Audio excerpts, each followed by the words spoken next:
السلام علیکم ورحمۃ اللہ وبرکاتہ نحمدہ و نصلی علی رسولہ الکریم اما بعد۔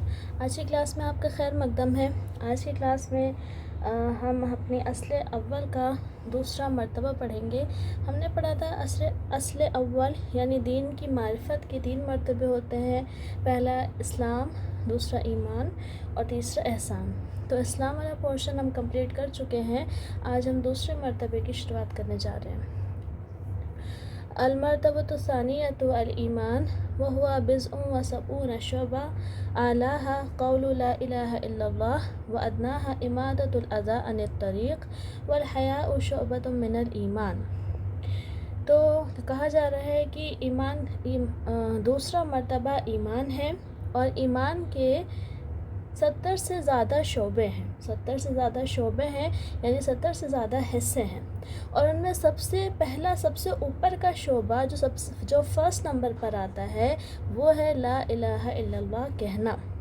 تو لا الہ الا اللہ کا اقرار کرنا ایمان کا سب سے اعلیٰ شعبہ ہے، وہ ادناہا، اور اس میں سب سے ادنا یعنی کہ سب سے نیچے والا، سب سے لاسٹ والا شعبہ ہے اماطۃ الاذی عن الطریق، راستے سے تکلیف دہ چیزوں کو ہٹانا۔ ٹھیک ہے، تو سب سے اعلیٰ شعبہ لا الہ الا اللہ، اور سب سے نچلا شعبہ راستے سے تکلیف دہ چیزوں کو ہٹانا، اور ٹوٹل کتنے شعبے ہیں؟ 70 سے زیادہ۔ اس کے بعد کہا گیا ہے الحیاء شعبۃ من الایمان، اور حیا بھی ایمان کا ایک شعبہ ہے۔ تو اب یہاں پر سارے 70 شعبے نہیں بتائے گئے ہیں، سب سے اوپر والا، سب سے نیچے والا، اور اس میں سے ایک اہم شعبہ یہاں پر بتایا گیا ہے۔ تو اب ایمان کے ارکان کے بارے میں بات کر لیتے ہیں۔ کہتے ہیں وَأَرْكَانُهُ سِتَّةٌ، ستہ مطلب 6، ایمان کے 6 ارکان ہیں۔ اب ان کو ایک ایک کر کے بتایا جا رہا ہے۔ ان تؤمن باللہ وملائکتہ وکتبہ ورسلہ والیوم الآخر والقدر خیرہ وشرہ۔ تو ایمان کے 6 ارکان ہیں یہ کہ تم اللہ پر ایمان رکھو، وملائکتہ، اور اس کے فرشتوں پہ ایمان رکھو، وکتبہ، اس کی کتابوں پہ ایمان رکھو، ورسلہ، اس کے رسولوں پہ ایمان رکھو، والیوم الآخر، اور یوم آخرت پر ایمان رکھو، والقدر خیرہ وشرہ، اور اچھی اور بری تقدیر پر ایمان رکھو۔ تو ایمان کے 6 ارکان کون سے ہوئے؟ اللہ پر ایمان رکھنا، فرشتوں پر ایمان رکھنا، اللہ کی کتابوں پر ایمان رکھنا، اللہ کے رسولوں پر ایمان رکھنا، آخرت کے دن پر ایمان رکھنا، اور اچھی اور بری تقدیر پر ایمان رکھنا۔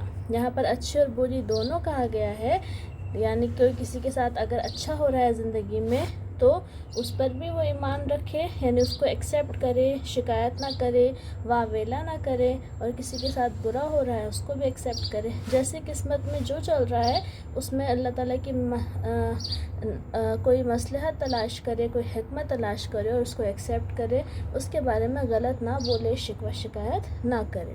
ٹھیک ہے، تو ایمان کے ٹوٹل 6 ارکان یہاں پر ذکر کیے گئے ہیں۔ اب آگے ان ارکان کی دلیل آ رہی ہے۔ اللہ تعالیٰ کا قول ہے والدلیل علی هذه الارکان الستۃ قوله تعالی لیس البر ان تولوا وجوہکم قبل المشرق والمغرب ولكن البر من آمن باللہ والیوم الآخر والملائکۃ والکتاب والنبیین۔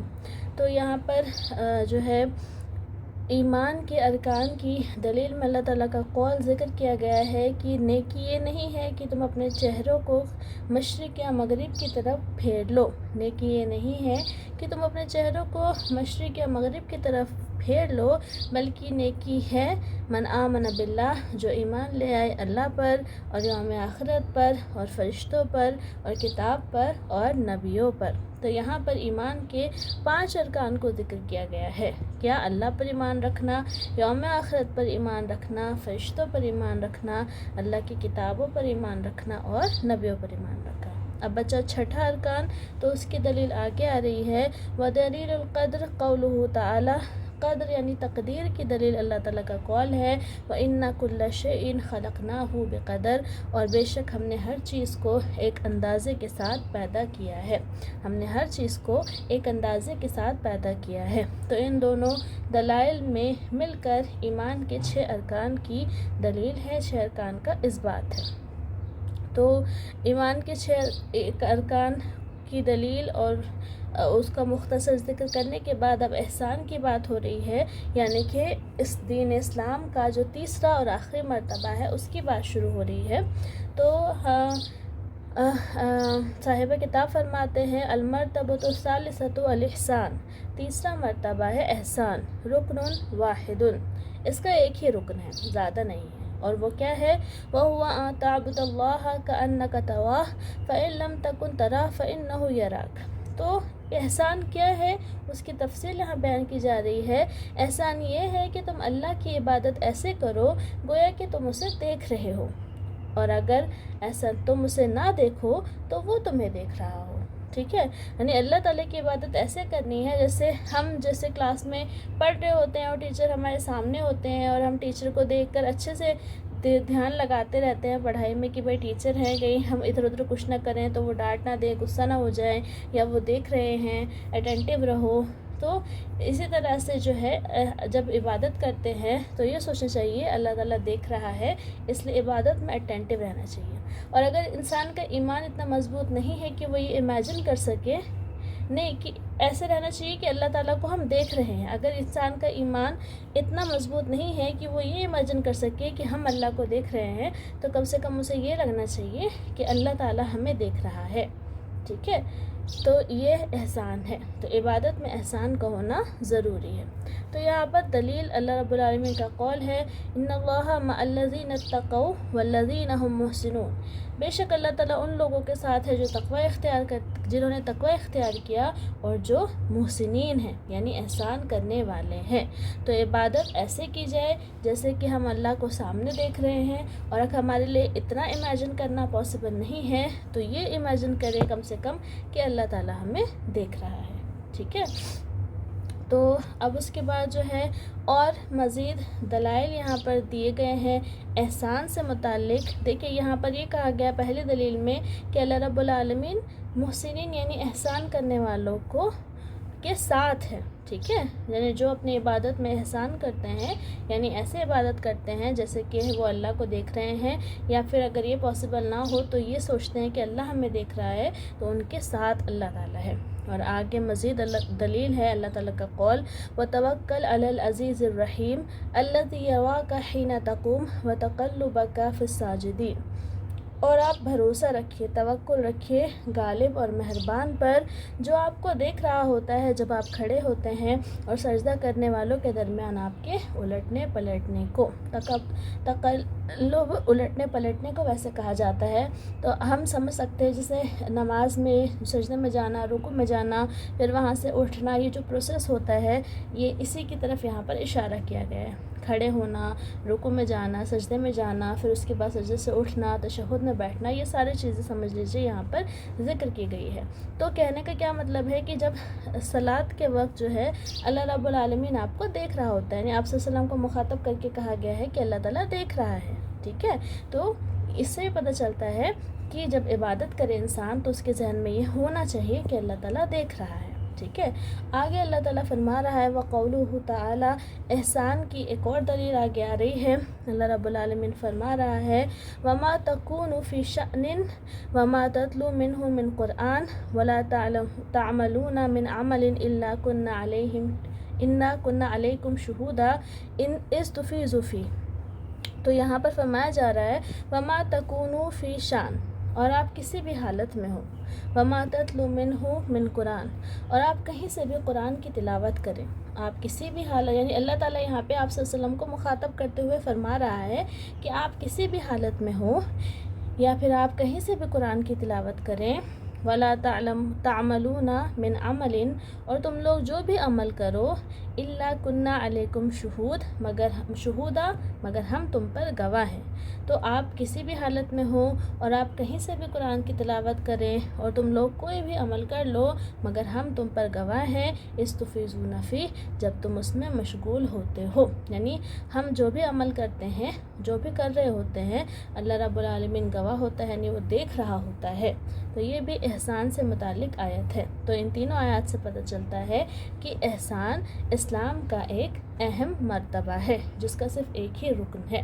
ٹھیک ہے، تو جب بھی عبادت کی جائے اس چیز کو ذہن میں رکھنا چاہیے کہ ایسے عبادت ہو جیسے کہ اللہ تعالیٰ کو ہم دیکھ رہے ہیں، اور اگر یہ پاسبل نہ ہو تو کم سے کم ایسا ہو کہ اللہ تعالیٰ ہمیں دیکھ رہا ہے۔ تو یہ تو احسان کے متعلق جو ہے قرآن کی دلیل ہو گئی۔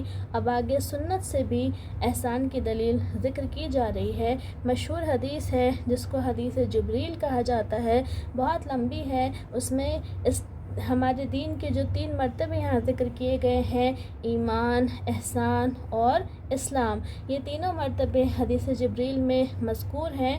تو یہاں پر آگے حدیث جبریل کو ذکر کیا گیا ہے جو ایمان کے ان تینوں مرتبوں کی طرف جو ہے تھوڑا سا اس اشارہ کر رہی ہے اور ان کو تھوڑا ایکسپلین کر رہی ہے۔ تو آگے ہم حدیث جبریل بھی پڑھ لیتے ہیں۔ یہاں پر لکھا ہے الدلیل من السنتی حدیث جبریل المشہور، سنت سے اس کی دلیل مشہور حدیث جبریل ہے، مشہور حدیث جبریل ہے۔ ان عمر رضی اللہ عنہ قال، عمر رضی اللہ عنہ سے روایت ہے، وہ کہتے ہیں بینما نحن عند رسول اللہ ذات یوم، ایک دن ہم رسول صلی اللہ علیہ وسلم کے پاس تھے، تو اسی دوران سے اطلع علینا رجل، اسی دوران ہمارے سامنے ایک آدمی آیا۔ ہم اللہ کے رسول صلی اللہ علیہ وسلم کے پاس ایک دن تھے، تو اسی ٹائم ہمارے سامنے ایک آدمی آیا، شدید بیاض الثیاب شدید سواد الشعر لا یری علیہ اثر السفر۔ تو وہ آدمی کیسا تھا، اس کی صفت بتا رہے ہیں کہ اس کے کپڑے بہت زیادہ سفید تھے، اس کے بال بہت زیادہ کالے تھے، اور اس پر سفر کا کوئی بھی اثر نظر نہیں آ رہا تھا۔ وہ آپ صلی اللہ علیہ وسلم کے پاس صحابہ کرام بیٹھے تھے اور وہ آدمی سفر کر کے دور سے آیا تھا، لیکن اس کے اوپر سفر کا کوئی نہ گرد و غبار، نہ تھکان، نہ کمزوری، نہ پرابلم، کچھ نظر نہیں آ رہا تھا، وہ ایک دم فریش تھا۔ ٹھیک ہے، تو ایک آدمی آپ صلی اللہ علیہ وسلم کے پاس آیا جس کے کپڑے بہت زیادہ سفید تھے، جس کے بال بہت زیادہ کالے تھے، اور جس کے اوپر سفر کا کوئی اثر نظر نہیں آ رہا تھا۔ وَلَا يَعْرِفُهُ مِنَّا أَحَدٌ، اور ہم میں سے کوئی بھی اس شخص کو نہیں جانتا تھا۔ یہ عمر رضی اللہ عنہ روایت کر رہے ہیں۔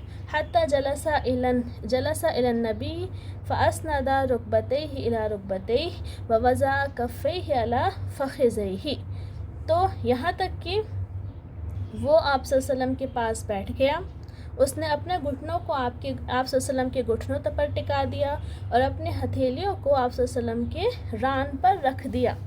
ٹھیک ہے، یعنی آپ سے اتنا قریب ہو کر بیٹھا کہ اس کے گھٹنے آپ صلی اللہ علیہ وسلم کے گھٹنے سے مل رہے تھے، یعنی اس نے اپنے گھٹنوں کو آپ کے گھٹنوں پر ٹکا دیا جیسے وہ آ کے بیٹھا، اور اپنے ہاتھ جو ہے وہ آپ صلی اللہ علیہ وسلم کے جو ران جو ہوتی ہے، یعنی گھٹنوں سے اوپر کا جو حصہ ہوتا ہے وہاں پر رکھ دیا۔ ٹھیک ہے، یعنی بالکل آپ کو اپنی طرف متوجہ کر لیا۔ اب آپ صلی اللہ علیہ وسلم کی پوری اٹینشن اس آدمی کی طرف تھی، اور صحابہ کرام کی پوری اٹینشن آپ ان دونوں کی طرف تھی۔ پھر اس آدمی نے کہا، یا محمد، اے محمد صلی اللہ علیہ وسلم، اخبرنی عن الاسلام، اس آدمی نے آپ صلی اللہ علیہ وسلم سے کہا، اے محمد صلی اللہ علیہ وسلم مجھے اسلام کے بارے میں بتائیے۔ فقال رسول اللہ، تو اللہ کے رسول صلی اللہ علیہ وسلم نے فرمایا، الاسلام ان تشہد ان لا الہ الا اللہ وان محمدا رسول اللہ وتقیم الصلاۃ وتؤتی الزکاۃ وتصوم رمضان وتحج البیت ان استطعت الیہ سبیلا۔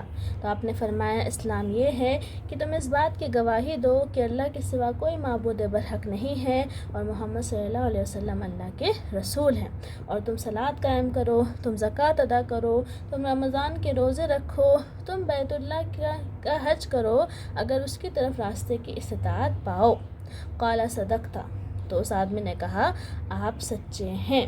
اس آدمی نے آپ صلی اللہ علیہ وسلم سے کہا کہ آپ سچے ہیں۔ فعجبنا لہ، تو عمر رضی اللہ عنہ کہتے ہیں کہ ہمیں اس آدمی پر بہت تعجب ہوا۔ یسألہ، اس نے خود ہی آپ صلی اللہ علیہ وسلم سے سوال کیا، ویصدقہ، اور خود ہی آپ صلی اللہ علیہ وسلم کی تصدیق کی۔ ٹھیک ہے، تو عمر رضی اللہ عنہ کہتے ہیں کہ ہمیں بہت تعجب ہوا، اس نے خود ہی پوچھا اور پھر خود ہی کہہ رہے کہ ہاں آپ سچ کہہ رہے ہیں۔ اس کے بعد پھر جو آدمی آیا تھا اس نے پھر کہا، قال فاخبرنی عن الایمان، تو اس آدمی نے کہا اب آپ مجھے ایمان کے بارے میں بتائیے۔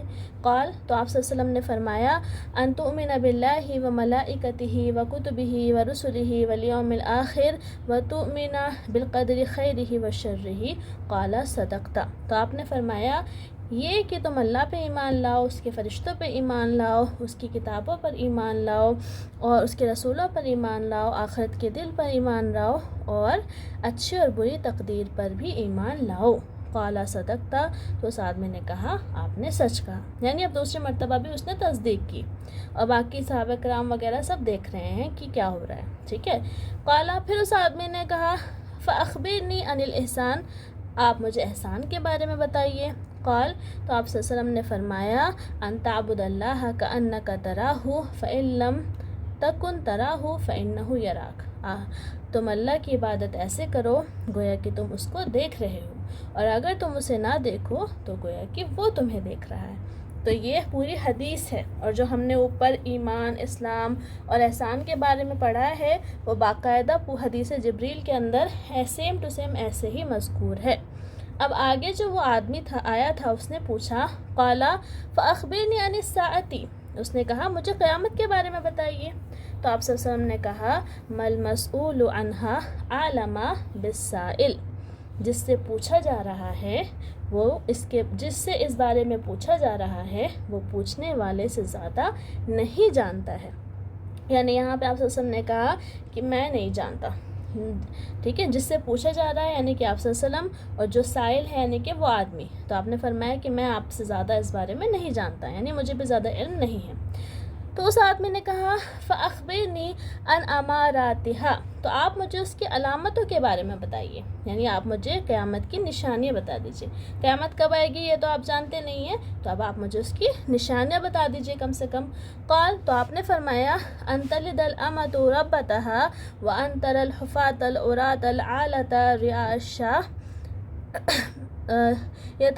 یتطاولون فی البنیان، تو آپ صلی اللہ علیہ وسلم نے فرمایا کہ لونڈی اپنی مالکہ کو پیدا کرے گی، لونڈی اپنی مالکہ کو پیدا کرے گی، اور آپ دیکھیں گے الحفاة ننگے پیر، العراء ننگے جسم، العالۃ مجبور، ٹھیک ہے، رعاء الناس بکریوں کو چرانے والے، ٹھیک ہے، آپ دیکھیں گے کہ ننگے پیر، ننگے بدن، محتاج بکریوں کو چرانے والے لوگ یتطاولون فی البنیان،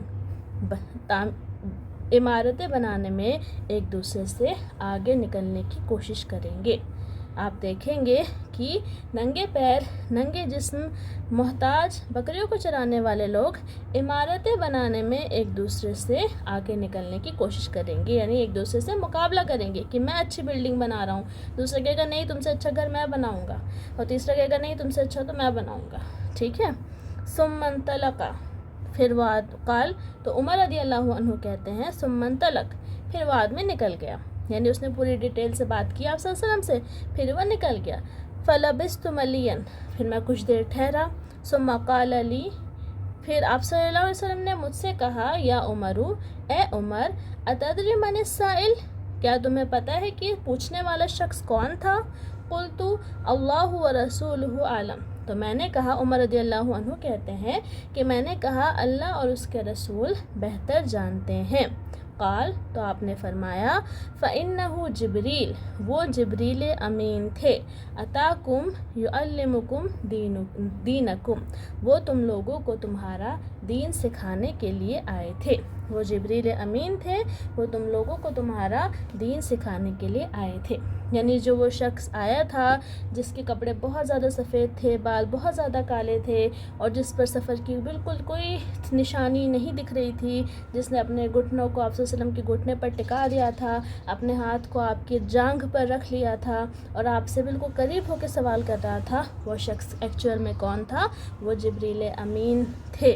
تو صحابہ کرام نے اس آدمی کی صورت میں جبریل امین کو اپنی آنکھوں سے ایکچوئل میں دیکھا تھا، تو اسی جبریل امین کے آ کر سوال کرنے کی وجہ سے ہی اس حدیث کا نام حدیث جبریل ہے، کیونکہ اس میں جو سائل تھے وہ کون تھے؟ وہ جبریل امین خود آئے تھے، ٹھیک ہے۔ تو جب وہ تھے موجود تب تو آپ صلی اللہ علیہ وسلم نے نہیں بتایا، جب وہ چلے گئے تب تھوڑی دیر بعد آپ صلی اللہ علیہ وسلم نے بتایا، اس ٹائم بتا دیتے تو پھر تو ظاہر سے بات ہے صحابہ کرام کا ریئیکشن کچھ الگ ہوتا، لیکن اب تو جبریل امین جا چکے، اب تو صحابہ کرام کچھ نہیں کر سکتے، تو اس لیے بعد میں بتانا جو ہے پاسبل تھا۔ اس سے پھر ان لوگوں کے ایمان میں بھی اضافہ ہوا، انہوں نے فرشتے کو اپنی آنکھوں سے دیکھا انسانی شکل میں، تو اس سے جو ہے بہت ایمان میں اضافہ ہوا، انہیں احساس ہوا کہ واقعی انہوں نے ہمارے دین کی بہت اہم چیزیں بتائیں۔ تو یہاں پر ایمان، اسلام اور احسان کے ارکان بتائے گئے، اور اس کے علاوہ یہ بات بتائی گئی کہ آپ صلی اللہ علیہ وسلم کو اللہ تعالیٰ نے دین کی بہت ساری چیزوں کے بارے میں بتایا تھا، لیکن قیامت کا پورا علم اللہ رب العالمین نے آپ صلی اللہ علیہ وسلم تک نہیں پہنچایا تھا۔ اسی لیے جب جبریل امین نے قیامت کی ڈیٹیلز پوچھی تو آپ نے کہا کہ جو پوچھ رہا ہے اور جس سے پوچھا جا رہا ہے دونوں کا علم برابر ہے، یعنی جس سے پوچھا جا رہا ہے وہ پوچھنے والے سے زیادہ نہیں جانتا۔ اس کے بعد آپ نے کچھ پہچان بتائی، تو یہاں پر قیامت کی 2 پہچانیاں ہیں۔ پہچان تھی کہ جو لونڈی ہے وہ اپنی مالکہ کو جنم دے گی، اور دوسری جو غریب، یہاں پر غریب لوگوں کے بارے میں بتایا گیا ہے جن کے پاس ایک ٹائم پر پہننے کو کپڑے نہیں تھے، چپل نہیں تھی، وہ محتاج تھے، بکریوں کو چراتے تھے، یعنی معمولی کام کرتے تھے۔ تو ایک ٹائم ایسا آئے گا کہ یہ لوگ جو ہے بڑی بڑی بلڈنگز بنائیں گے، بڑے بڑے گھر بنائیں گے، اور اس میں ایک دوسرے سے مقابلہ کریں گے تاکہ جو ہے فخر کر سکیں گے، دیکھو ہمارا گھر تو تمہارے گھر سے اچھا ہے۔ تو آج کل کے ٹائم میں یہی ہو رہا ہے، لوگ جو ہے بہت سارے لوگ ایسے ہوتے ہیں جن کے پاس خود کچھ نہیں ہوتا لیکن زمینیں ہوتی ہیں، وہ اپنی زمینیں بیچ کر بڑے بڑے گھر بنا لیتے ہیں، پھر بعد میں ان کے پاس گزارے کے لیے کچھ نہیں ہوتا، بس دیکھنے میں ان کا گھر دکھ رہا ہوتا ہے۔ تو بڑے بڑے عالیشان گھر بنانا جو ہے یہ لوگوں کی عام پہچان بن چکی ہے۔ تو یہ یہاں پر قیامت کی نشانیوں میں سے ایک نشانی بتائی گئی ہے۔ تو اسی کے ساتھ جو ہے ہمارا الاصل الثانی جو تھی وہ کمپلیٹ ہو گئی۔ اب اگلی کلاس میں ہمیں الاصل الثالث پڑھنا ہے، یعنی نبی محمد صلی اللہ علیہ وسلم کی معرفت کے بارے میں پڑھنا ہے۔